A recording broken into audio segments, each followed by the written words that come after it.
Hello, welcome to In Ink We Trust, Tattoo and Out Culture in San Fernando Valley, bringing you the latest of who's making the mark in the Valley tattoo scene. I am your host, Anthony Sanchez. Today we're going to talk to Christian Halteman from Think Ink Tattoos in Woodland Hills. Christian has been tattooing since 1994, studied a little bit of graphic design and came to LA from Reading, Pennsylvania. Thanks for coming by the studio.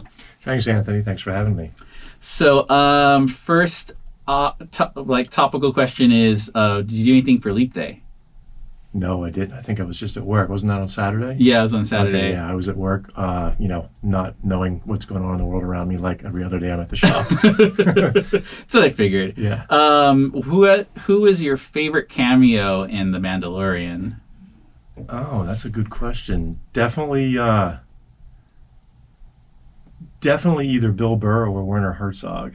Werner Herzog was one amazing. Friendly, cranky guy and one not so friendly, cranky guy. He's like, let's celebrate with the libation or something. Yeah. I was like, I would like to see the child. You creep. I don't even know if many people knew that he was, obviously younger people probably didn't know. Probably not, no. Yeah.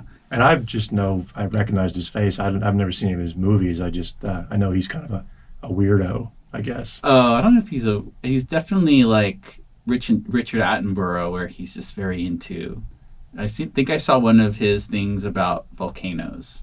So, yeah. That sounds like it'd be a captivating watch, listening to him talk about volcanoes. Yeah, he always sounds like how he did in the movie. So, oh, okay. Yeah. In fact, I think one thing I applaud is his dialogue kind of sounded like how he would talk anyway. So, was there any other cameos that you liked? For watching that show 3 times in a row. You watched it 3 times?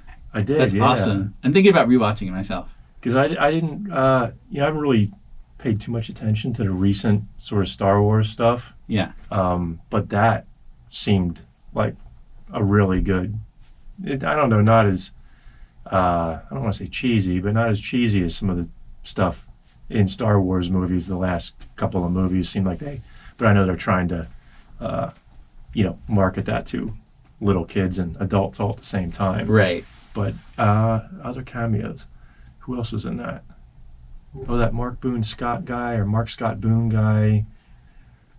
He was on Sons of Anarchy. He was the dude with all the hair. Oh, okay. That sent them out to get that prison ship, I think.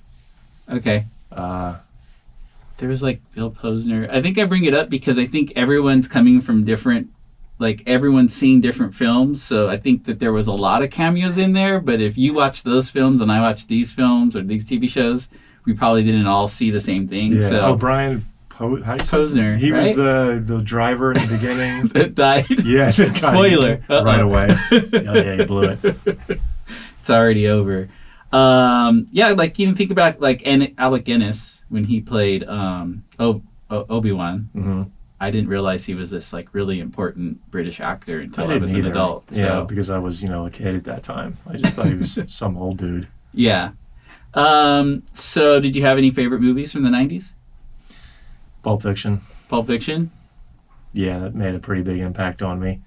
What else did I like from then? Any of the Aliens movies. 90s,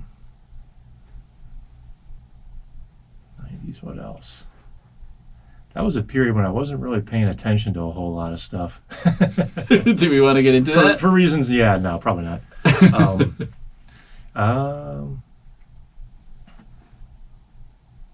There was a lot of you could watch a lot of stuff on home video too. So if you didn't catch it in the theater, not any different than now, but I think it was a mixture of I don't know that I saw Pulp Fiction in the theater. I probably saw it on VHS after the fact.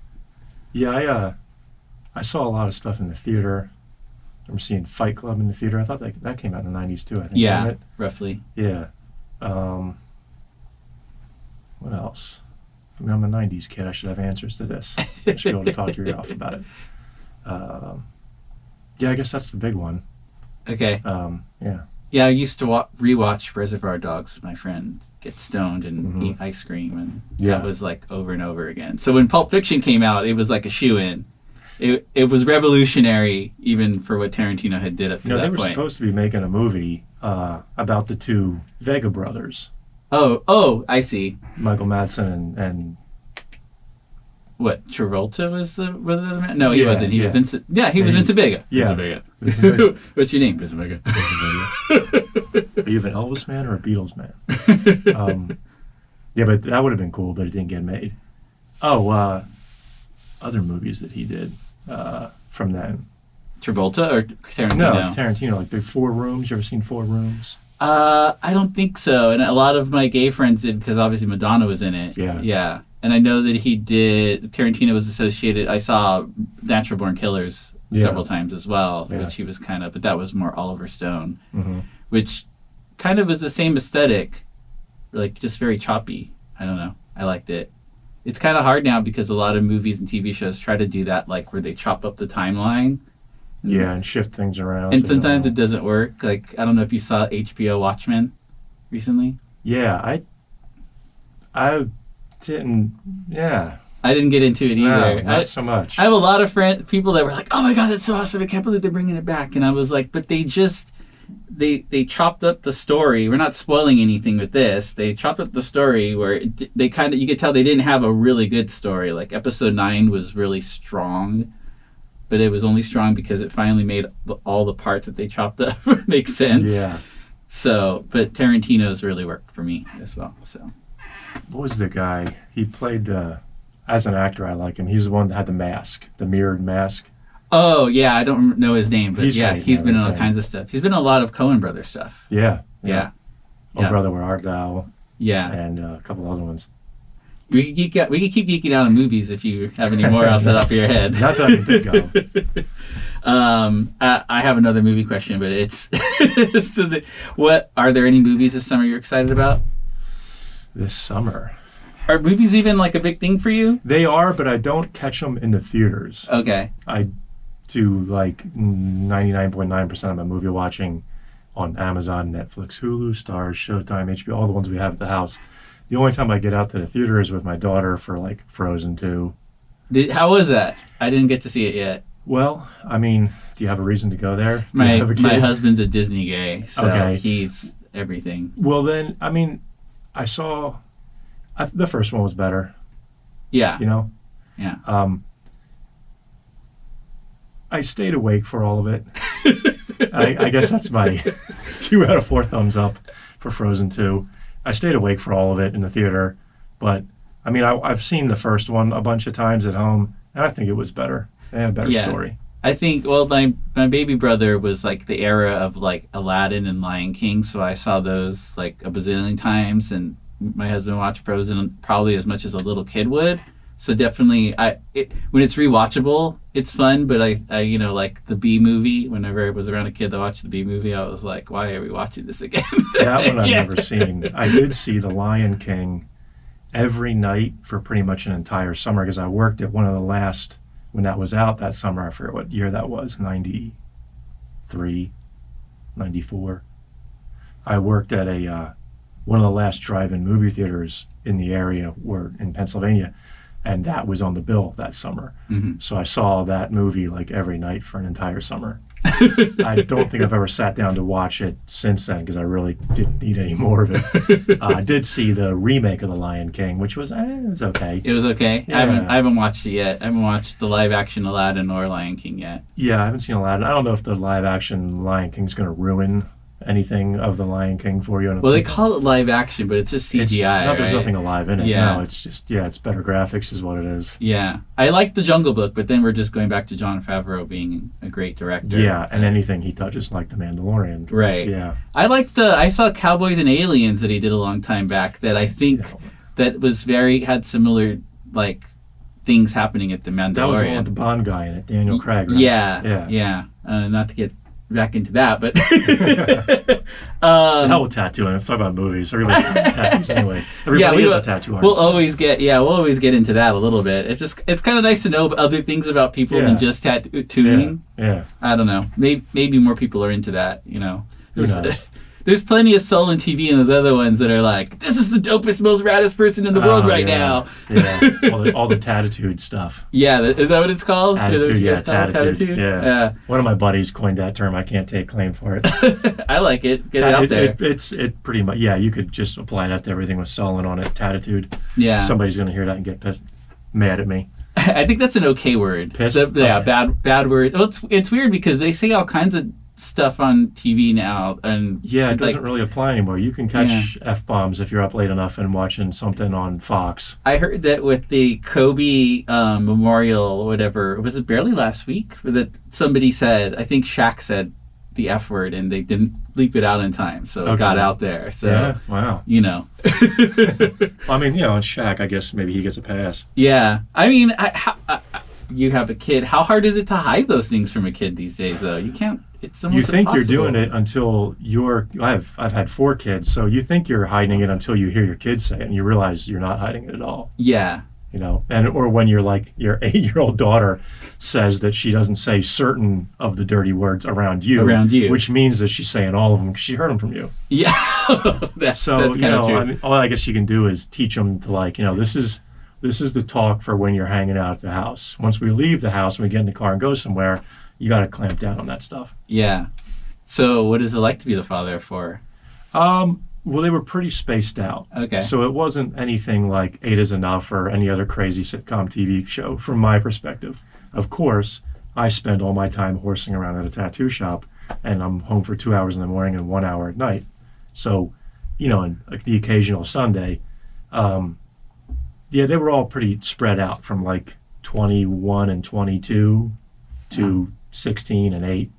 So, yeah, it's never been like, some TV sitcom dad who's losing his mind. If I had a 9-to-5 job and I was home, which would have been nice too, I might have been a little bit more, crazy, involved. But my wife is a stay-at-home mom, and she homeschools 2 of the kids that are still at home. So she's got her hands full with that stuff and an online business that she does. She more than has her hands full. She's definitely the heavy lifting parent, if you're listening, babe. Or she will be listening. And she will be. And I'm at home, or at the shop, trying to, drum up some income and keep everything afloat. So how is homeschooling these days? Do you know, like, is it through a school? Mine was through, like, a private school. Oh, so you did it too? Yeah, from junior high to high school. Okay. We first looked into it, and it was I guess it's always traditionally been kind of like a Catholic school-based thing, possibly. So the first one we got for her was when she was about to start kindergarten, and we tried it, and I don't know, it just wasn't for us. And then she did first grade, or no, she did kindergarten. Then we did homeschool for first grade. Now she's in second grade, or whatever you would call it at home. And it's through like an organization. This one's called iLead, like iPhone, but iLead. Okay. And they seem like they can compress an 8-hour day of school into actually only like a little bit of time every day. Yeah. Which frees you up to take them on the field trips and other, experiences outside the house with other kids in the area. And it's really cool. Yeah, it is. That was one. The main reason was partially a religious thing for my family, so that does make sense. But the one thing that I liked about it was, like, I usually could finish my homework right away. Because even when I was in elementary school, sometimes the teacher would be like, "Okay, you're done with your work. Why don't you help one of the other students?" And my mom was like, we could be teaching him faster if he was at home. So that part was okay. It was just not learning the social stuff. So as long as you're getting, we had some interactions with other church people that were homeschooling, and we had like Fridays that we all hung out together in the park, or lots of field trips. Yeah. So that was the only thing I felt like I was lacking. I still don't understand the kind of, like, Heathers or Bean Girls or those type of interactions, like when it happens and everyone wants to align with the queen bee or the jock, which I know not everyone does. Yeah. You're better off without that anyway. Your older kids, do they have tattoos? Yeah, my oldest son has a couple now. One from somebody else and the other one's from me. And my older daughter, she's got a couple, one from me and some from other guys. Do you know if they're kind of like, "Dad, I don't want to get tattooed from you"? Or That's what my son said right up until he graduated high school, and then all of a sudden he did a 180 and was like, "I want tattoos." And I didn't think he was going to want them because I figured it's not cool if your parents do it, right? You know, That's like what I thought. everything skips a generation. So he didn't want them, and I thought, well, he's not going to. That's fine by me. My daughter, she wanted them from like 15 and 16, and I was like, well, you know, that you gotta wait. Yeah. I cannot make the local news. You know, local tattoo guy tattoos own daughter underage, news at 11, like nuts. No. And her claim on it was, well, everybody I know in high school has tattoos already anyway, which I was blown away by. I'm like, really? She's like, yeah, most kids have them, I guess, according to her, at a local high school I won't name in West Hills on Valley Circle Boulevard. Well, you know, I know you're supposed to ID and all Sounds like a this, car. but if you do you want more clues? And a movie with Jesse Pinkman in it. Are we Googling this? What is it? No. I mean, obviously you do your best to ensure that someone under 18 doesn't get a tattoo. But there's also, you know, as I've learned, people doing tattoos in garages, so you can't even control that either. So. And I mean, it's all blown open now that you can get everything that we use to do tattoos on Amazon and have it show up on your porch the next day. I didn't think of that. Yeah. Yeah. Wow. Do you think that should be regulated?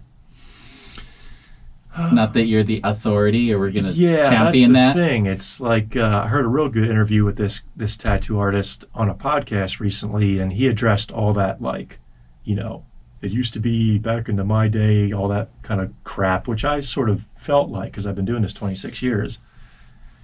And he was like, well, who owns tattooing? Do you own it? Somebody let you into it.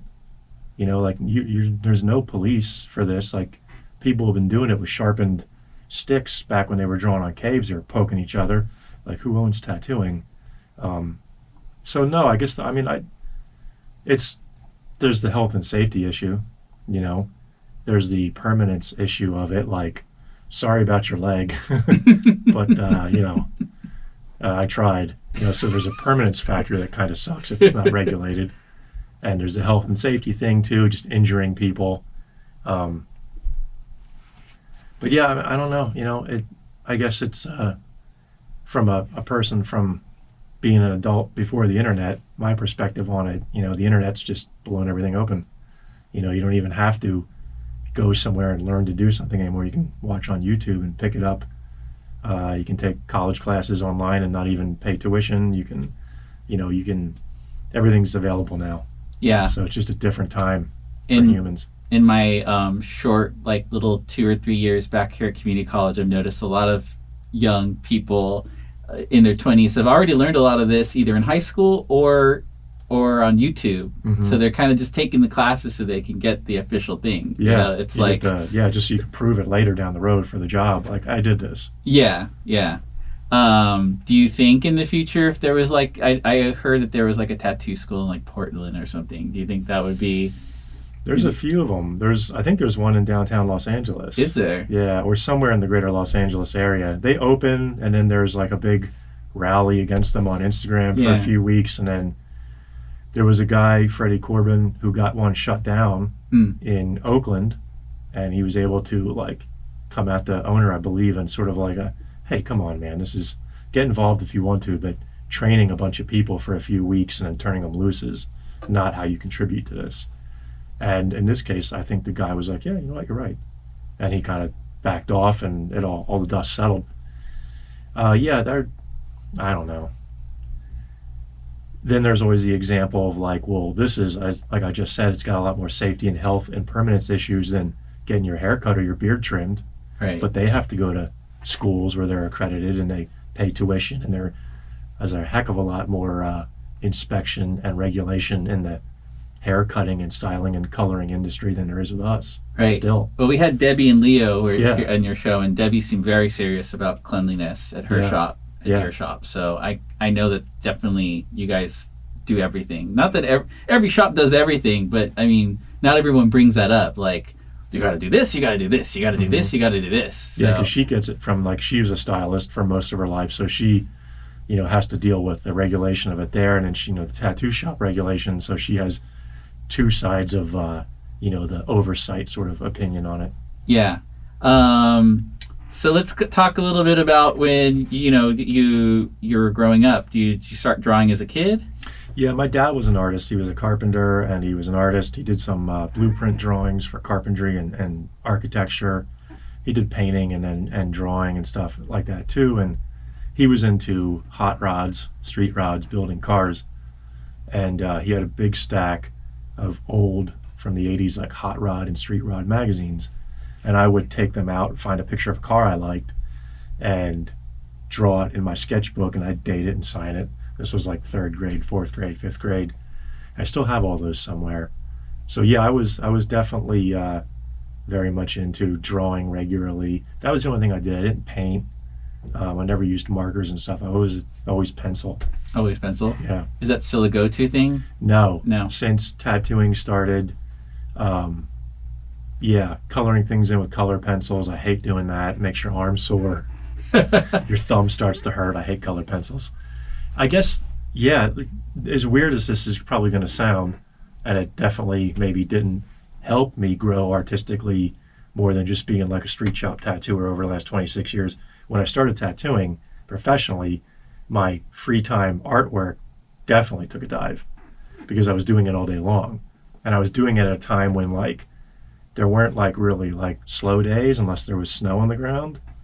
Now there's so many shops around that like, you find yourself sitting around quite a bit more than I did 15 years ago, 10 years ago, because there's just, there's, the new generation of tattoo consumers doesn't just automatically assume there are 3 shops in the West Valley.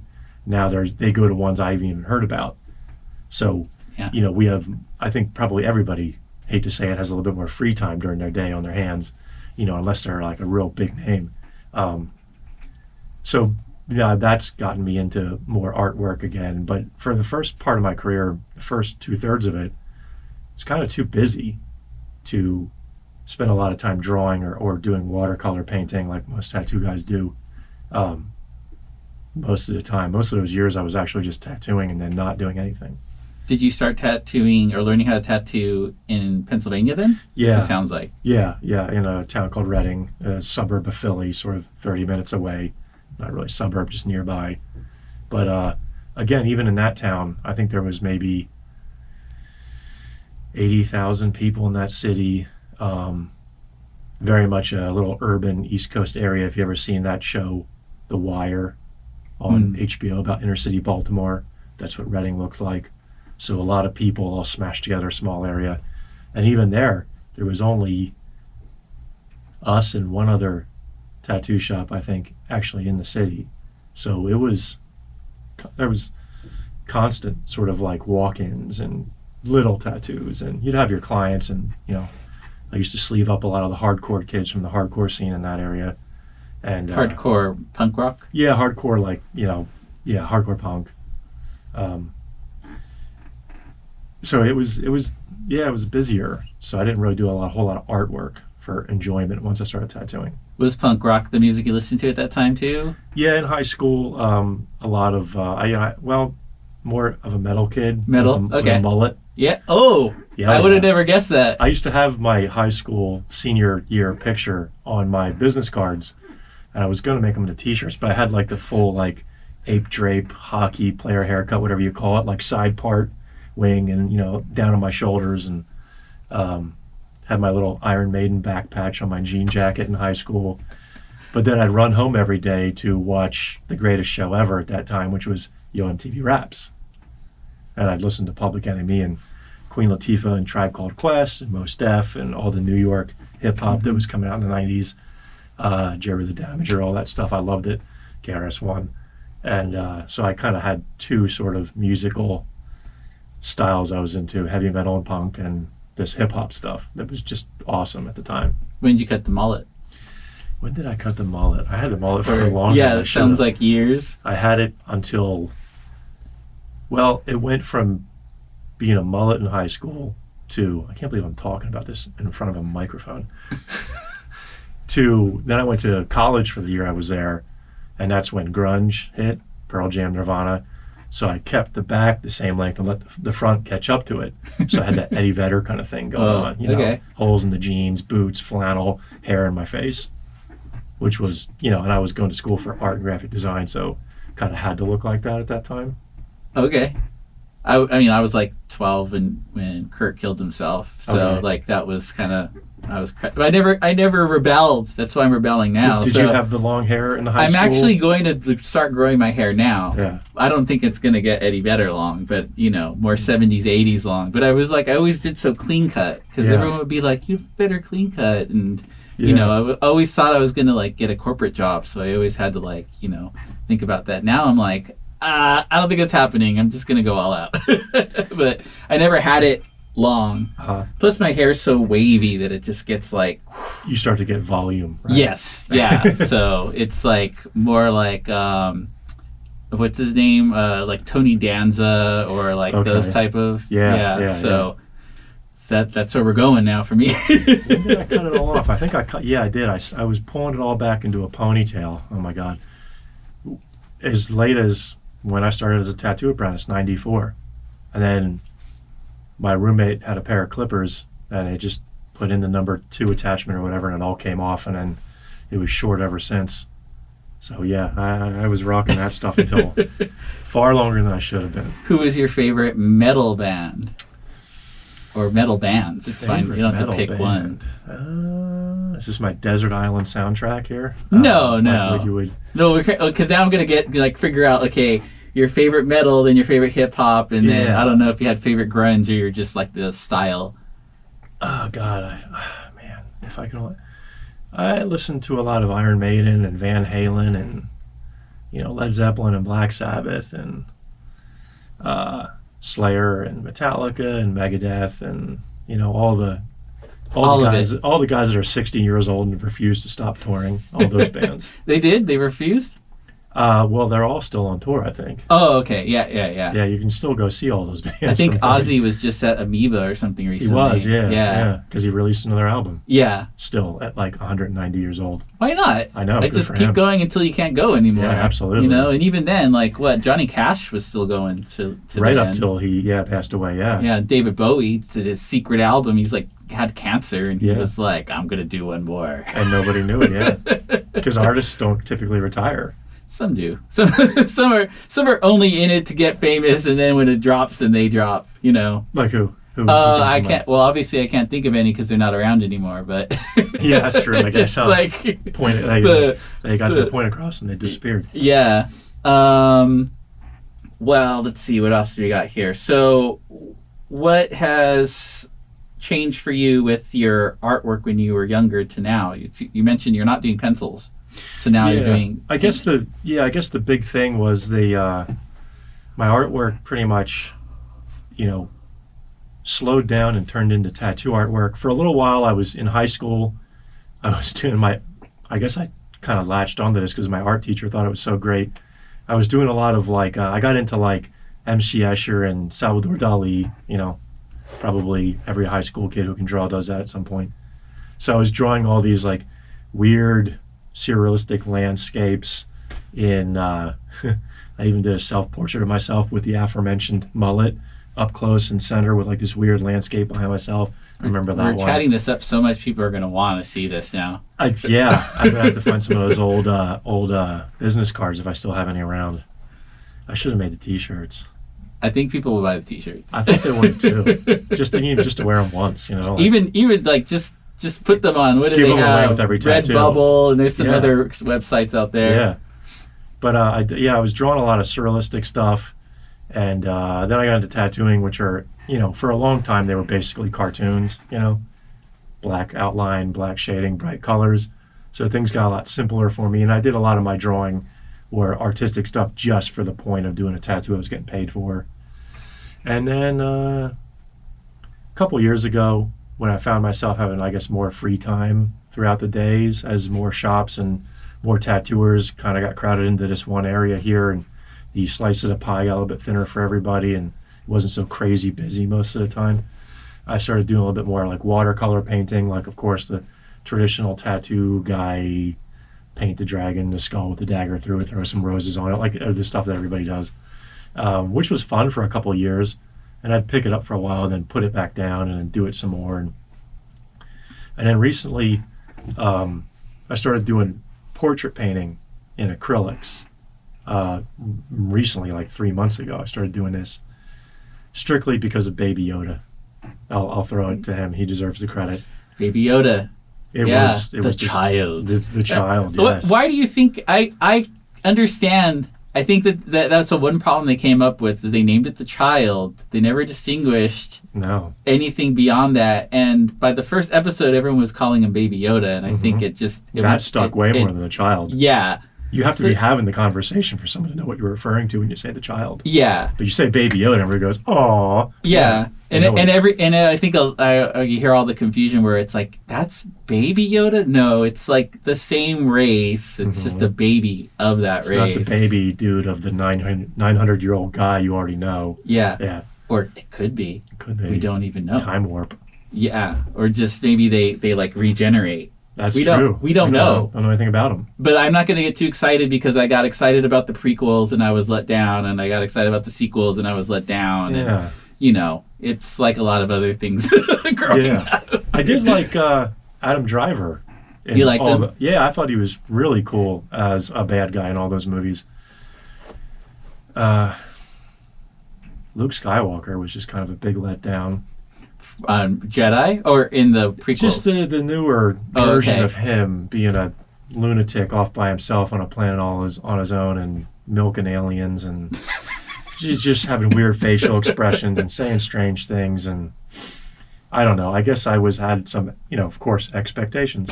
I just had different expectations for what he was going to be when he came back. Yeah. And not some like grumpy, I don't want to do it type guy. Yeah, I was not into that either. Kicking rocks and huffing around and, like, come on, man. There's a lot of moody people with the Force, right? Because that was my only problem with Adam Driver is he's like, I'm going to do it for you, Grandpa. This whole, and I was like, what? This is the motivation? Am I missing something? Are teenagers this much into like, Maybe having the Force does something to you. Yeah. I was saying, like, even just the way they teased Luke Skywalker and, we didn't think we were going to ever see, Luke Skywalker again, and thinking, we're going to see him training Jedi and like, just fresh, not fresh out of Return of the Jedi, but obviously a time lapse. But instead we just got, like what you just said, this guy that was just like, didn't even say a word at the end of the Force Awakens. No, nothing. Just a lot of going around that island, which I heard was a hassle to get up to. So you would think. It looks like a hassle. Yeah. So you started doing acrylics because of Baby Yoda. Yeah, it was December. It was the first week of December. Here comes the winter slowdown. The roughest 30 days of the year for us is, well, in my opinion, is like, Black Friday to, I just nailed the table with my finger, Black Friday to the day before Christmas when everybody's shopping and they're not buying tattoos. So that's paint season. You might have heard that term before. Everybody calls it paint season. I've heard it slows down. It does, yeah. I mean, even for we finished what we did on my right arm in November, and to me, I just like a break between. I was just like, but I know you guys, everyone should just start plugging gift certificates. We do. Yeah, we do. Yeah. So so that show was on, and I was getting out the paint stuff because, hey, it's paint season. And I guess I was having a couple simultaneous thoughts. What can I paint that isn't a skull or a snake or a dragon or a koi fish or some combination of all those, or a panther or a tiger or another dragon? And what is somebody going to buy? And what can I do that isn't, I'm bored of doing all that stuff. And then, sitting around when you're not wasting time and looking on Instagram, all of a sudden the child is on the explore page, nonstop. Well, see if I can paint him. And I don't know, it kind of, for the first time in a while, I tried pushing myself with a medium that wasn't tattooing. And a year ago I would have thought like, I can't paint portraits. I never really tried though. So apparently I could do it somewhat successfully. And I posted on Instagram, and like 10 minutes later somebody snapped it up. And so I thought, this would be a good way to earn a little bit of extra money and maybe get better at something that has nothing to do with tattooing. And I'm enjoying it, so that's what I've been doing. Have you done any tattoos of it then? No, Not yet. not yet. Let everyone know. No. Get Do you your want baby to? Yoda tattoos. I've seen some. I have I've seen too. a few. Some are successful. Some, yeah. That asterisk question mark hashtag exclamation point puppet is the hardest thing I've ever tried to draw or paint. That's what I've noticed. I think I've seen a lot of, just even drawings, I've seen a lot of Some of them are unsuccessful good, or drawings. some are really bad. Like he's made of wax, and you put him in the sun, and he melted a little bit. And I think it's like I noticed when I was like, because I sold like 3 or 4 paintings of him since then. And whenever you like search for him on Google and get screenshots from the show, he looks different every time. Yeah, At least that's what I've noticed. It doesn't help that people are like doing screenshot. Like a friend posted a meme, one of the first memes that were going around, and I was like, "How is this show out for 2 weeks and it already looks deep fried, like as though somebody has taken 20 screenshots of the same thing?" I was like, the images are getting degraded. Just go on the web, print screen. Just like start fresh. If the show's in 4K, it's no excuse. It should be razor sharp. It should be razor sharp. I mean, maybe that's just us being cranky old men about the quality of things. It could be, yeah. It could be. There's a lot probably I could do better on the internet that I don't know about because I, don't know how to do it. I mean, if anyone has time to check it out, obviously you had that great image with all the characters from Mandalorian. Yeah, I that's on my Instagram. The buyer picked that up recently, but it's up there, and a couple of the portraits I've done are on there too. If anybody wants one.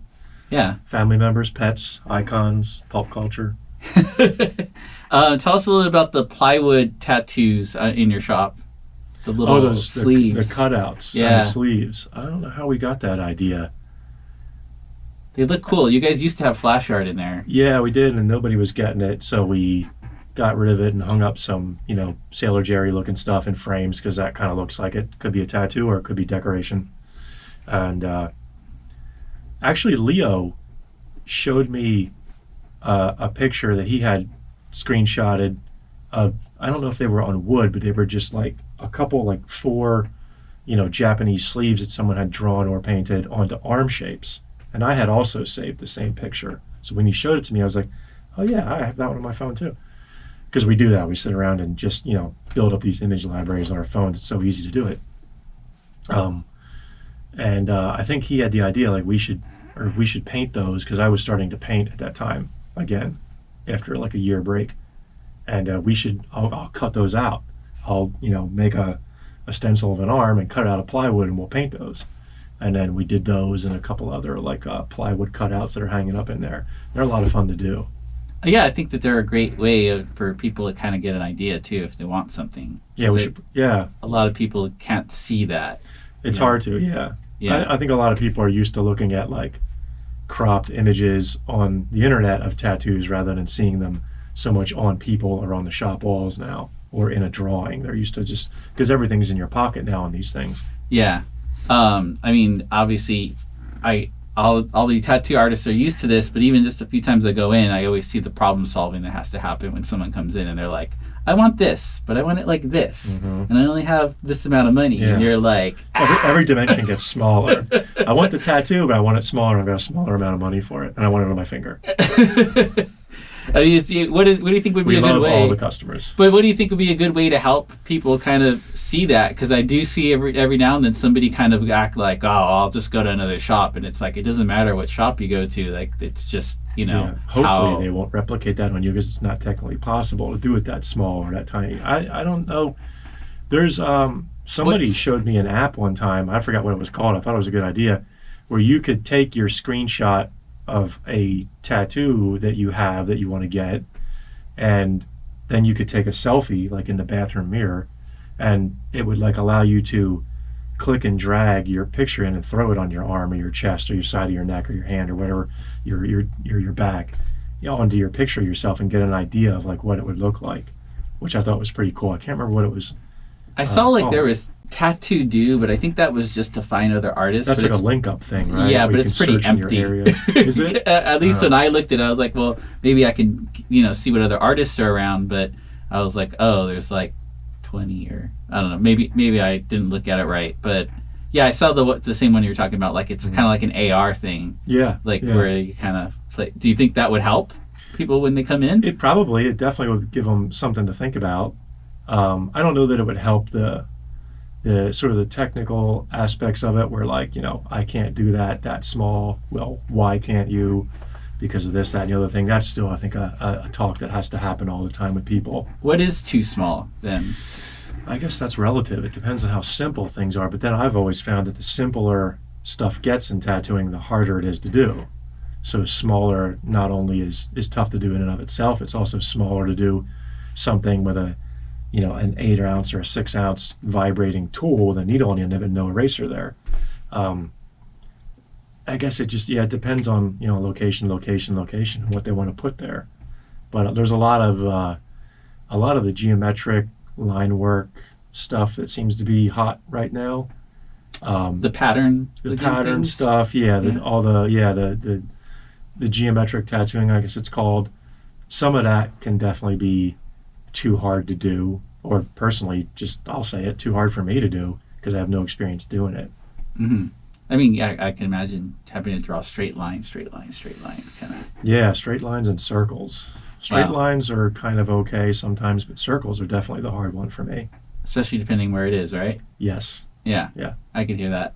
I saw on your Instagram that it looked like there was a dice where you like rolled the dice and did a tattoo. Tell us about that. I like that. That's a really cool idea that someone on Instagram runs an Insta for called Tattoo Paint Roll.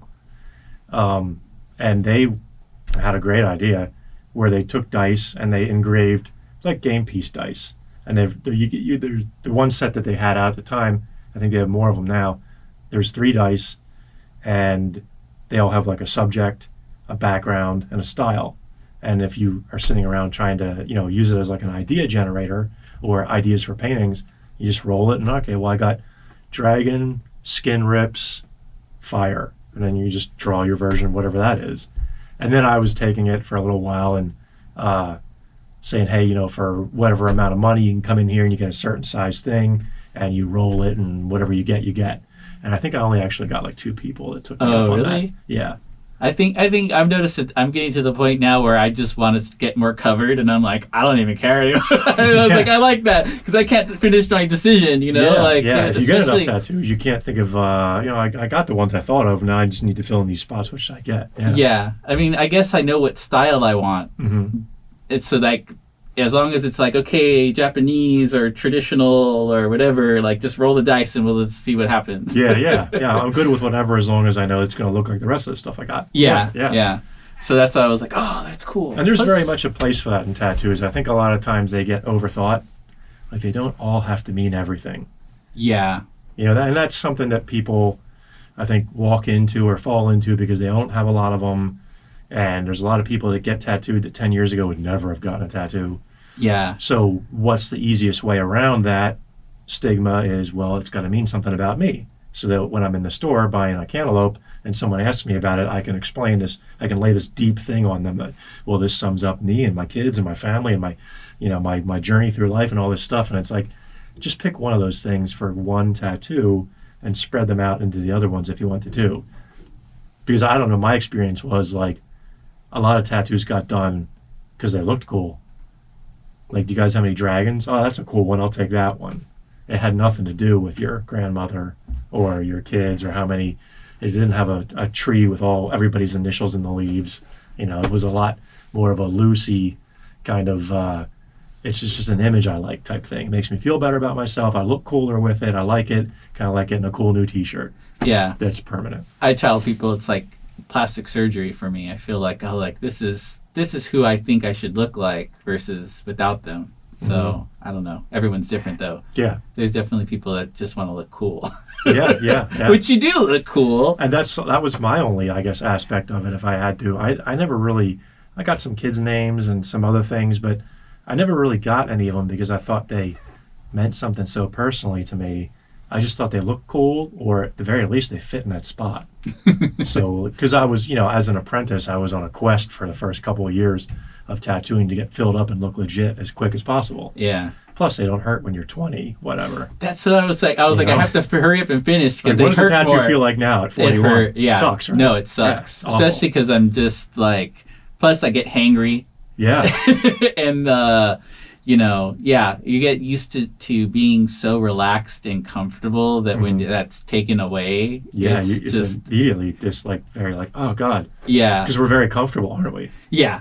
Yeah. We're air conditioned, we're heated, we've got anything we want to listen to, we've got the internet in our pocket, like everything's, nobody's outside for longer than they care to be. Oh, it's sweaty, I'm going in. Yeah. Nobody works hard. I just bought some slip-on Vans. Like shoelaces. Yeah. Because step into them and the 20-year-old girl at the shop was looking at me like, I was like, I'm just getting old and she was like, well, we have these other ones. And I was like, I don't want laces. I've given up, so give me the things that I put my foot in. That's what the haircut's about. Yeah. I don't want to have to do anything with it. Yeah, I just mine too. Like, just shove it back and forget about it for the rest of the day. Yeah. And I used to like clipper and stuff and like try like the heck with that. This is riveting. I'm sure people are really feeling... It's riveting to me, but I feel like... People are like, where's the tattoo information? Who cares about this guy and his friggin' mullet? Is there I have tattoo questions, so we'll get back to that. Is there any unsaid policy about privacy for tattooing famous people? Because I know I get the sense that everyone's probably tattooed at least one famous person in this industry. And due to my, I guess, disconnect with what's going on with people who are half my age and famous, I tend to not realize who they are. And it happened the other night. Can I say a famous person's name? It's up to you. You could say whatever you want. Because I guess it's part of the privacy thing, though. If they don't care, then they don't care. I don't think she would. She doesn't strike me as the kind of person who would. So this young lady comes in and she wants to get a tattoo, an extremely complex tattoo like we were just talking about. If you guys want to figure out what it is, it's called Metatron's Cube. It's all straight lines and circles. It looks like something that would be on the backdrop at a Tool concert. Pauline is looking it up. She's looking it up. She's going to show us. If there was a hard tattoo design to do, that's probably it for me personally. I was like, is it a transformer? It looks like it might be inside a transformer. Oh, okay. It's sacred geometry. That's what it is. Yeah, the sacred geometry. Yeah, so we it's had one of those Nate designs on here that talked about it a lot. Yeah. And he's probably way better at that stuff than I am. If he's talking about it, then... She shouldn't hear it. Yeah, I guess not. Yeah. Sorry, you went to the wrong guy. I did my best. I think I did all right. But she introduced herself as PK. I was like, okay, hi, I'm going to draw this for you. Have a seat on the couch and whatnot. And I had her release form with her ID copied on it. And next to me at the drawing table, trying to trace this thing, thinking like, what did I get myself into? Because it's only going to be like 2.5 inches across, 3 inches across, pretty small. And I was like, what's PK stand for? I've heard PJ and other stuff. I've never heard PK. So I looked at her. Yeah, there it is. That's the one. All right. Yeah, it reminds me of Full Metal Alchemist, kind of alchemy looking thing. Yeah, it was challenging. Yeah, it was like a circle with like maybe a Star of David with more circles around it. It looks like the Star of David with a circle at each point, and then all the circles link to other circles, and there's more lines, but it does look like that. Yeah. So I'm drawing. I'm like, what's PK stand for? So I grab a release form. I look at it. I'm like, Paris Michael Jackson. Oh boy. Like as if that couldn't get harder to do. Now I'm going to do it on someone who's like a person, a well-known person. Yeah. Her dad was like the soundtrack to my childhood when I wasn't listening to Iron Maiden. I think Nathan from Nathan's Tattoo talked about seeing like a bad tattoo on I just lost her name from E.T. Drew Barrymore in Playboy.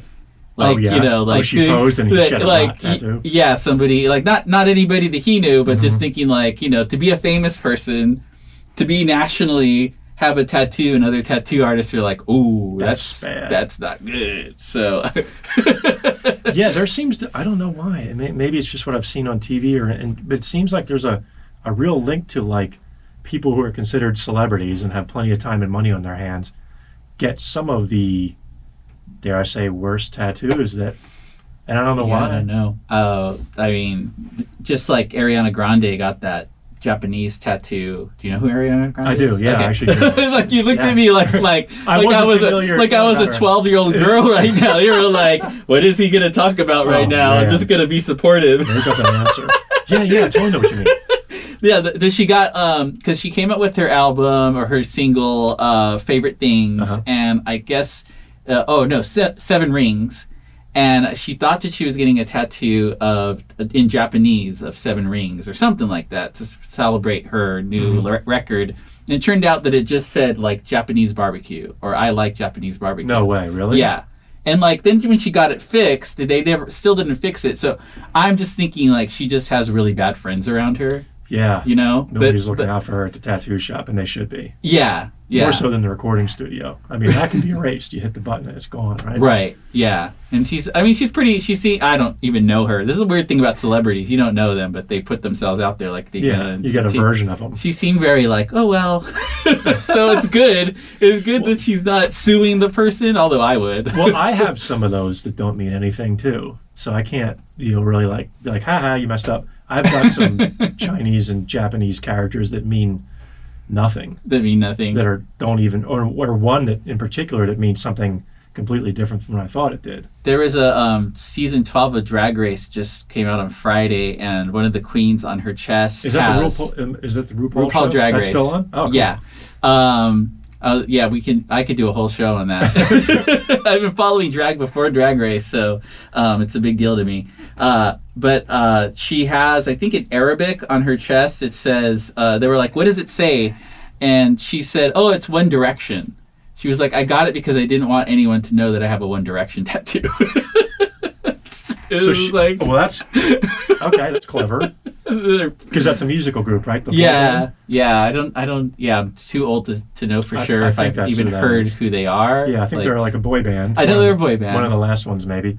Oh, so that's clever. She got her tattoo, but without the ridicule associated. Is that really a One Direction tattoo? But then she's on national television. Yeah. Very slick. So PK. Yeah. How did that tattoo go? It's the best tattoo you've ever done. It's totally the best tattoo I've ever done. Thank you for prompting me. I would have started off something differently. Yeah, no, it went pretty smoothly. She was really cool. We talked about music on the radio. I realized who she was after right before the tattoo. So I got over this wave of self-induced pressure I put on myself. And she was cool to talk to, and it was a normal tattoo. Thanks, bye. I left and shouted me out on Instagram and stuff. And hopefully it looks nice. It's definitely a difficult design to do, and hopefully I did my best on it. Do we need to see if she posted it? It was on her stories. Just I don't know if it's on her her thingamajig that you can actually profile or whatever it's called. I mean, I just saw a picture of Scarlett Johansson. I didn't realize she had tattoos too, or at least it looked like she did. Yeah. Some of them have a lot. Yeah. I mean, Cardi B has a really cool, peacock on her leg that, makes sense because she was a stripper, and it probably was very, ooh, look at that. But yeah. Yeah, but some money. But some of the, obviously, Johnny Depp's famously tattooed, and it takes forever to cover him up. So, yeah some of these celebrities, I don't even... Yeah, I saw a picture of the guy that plays Negan on The Walking Dead holding a baby. He was sleeping.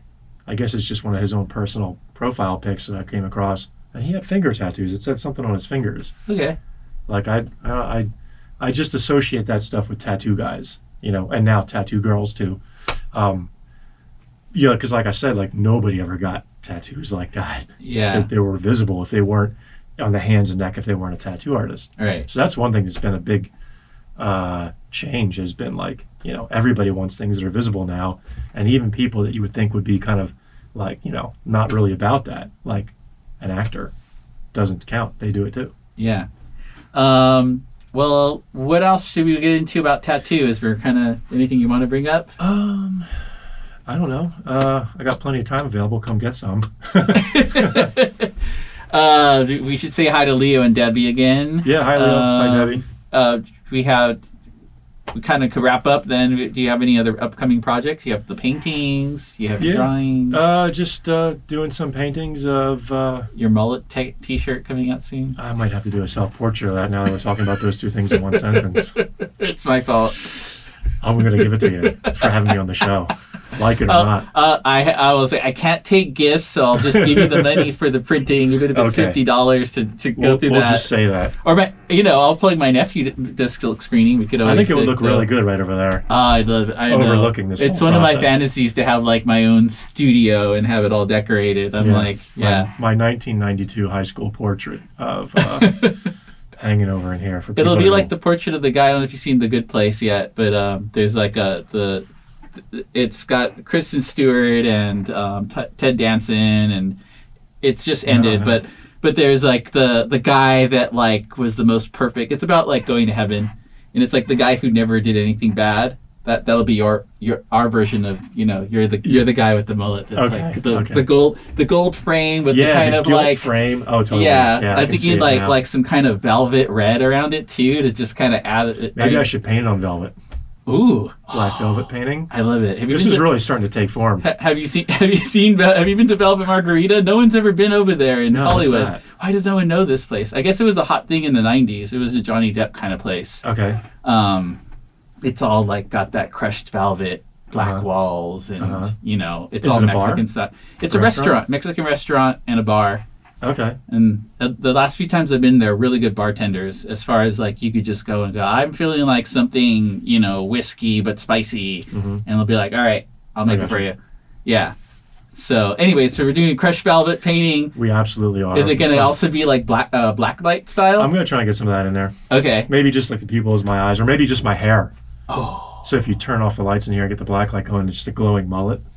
I always like when I'm traveling in like Middle Eastern places and they have like a whole room full of those still. Mm-hmm. It was like alive in the 90s, right? Mm-hmm. With all the shops. I wish I still had some of those black light posters. Well, you could just bring them. I'm sure they're on Amazon. Probably eBay, flea markets. Flea markets, actually, huh? Yeah.